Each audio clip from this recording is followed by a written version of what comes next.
C'est un sport de casse-cou. Après, on est à 8 mètres de haut à la butte de départ, 60 km/h en bas en moins de 2 secondes. Donc voilà, c'est quand même assez impressionnant.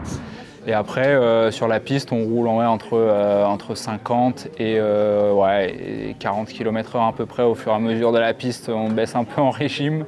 Là où on ressent le plus de pression, c'est au départ.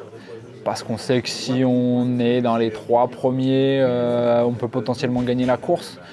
Si on part 8e, c'est un peu plus compliqué. Ça représente 60-70% de la course. Et oui, plus on prend un bon départ, plus on a de chances de pouvoir gagner la course.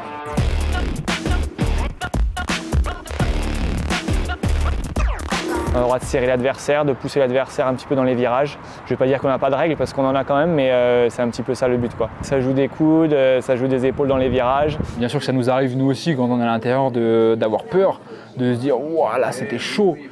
Mais derrière on se remobilise et on retourne au combat. On saute des sauts de 10-15 mètres sur un petit vélo de 20 pouces, donc oui, un sport de casse-cou forcément.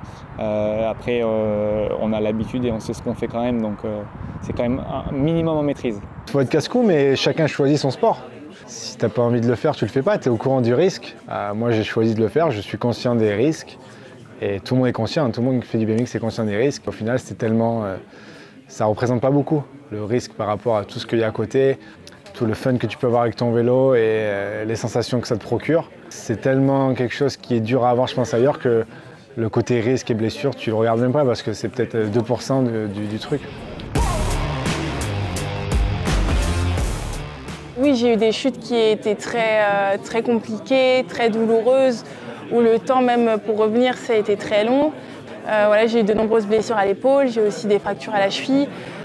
C'est jamais facile, mais après le sport, ça nous apporte tant de plaisir qu'on n'a qu'une seule envie, c'est de retourner sur le vélo. Et pas juste de retourner tranquille, c'est vraiment de retourner à un niveau international.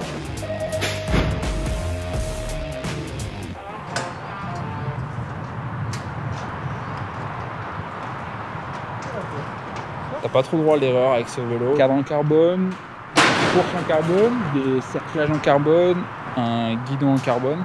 Donc un vélo très léger, c'est du carbone donc forcément c'est un petit peu fragile. J'en ai jamais cassé de vélo comme ça. J'espère qu'il fera les jeux. Il y aura certainement une peinture ou autre s'il y a les jeux, mais ouais, j'espère qu'il sera aux Jeux Olympiques.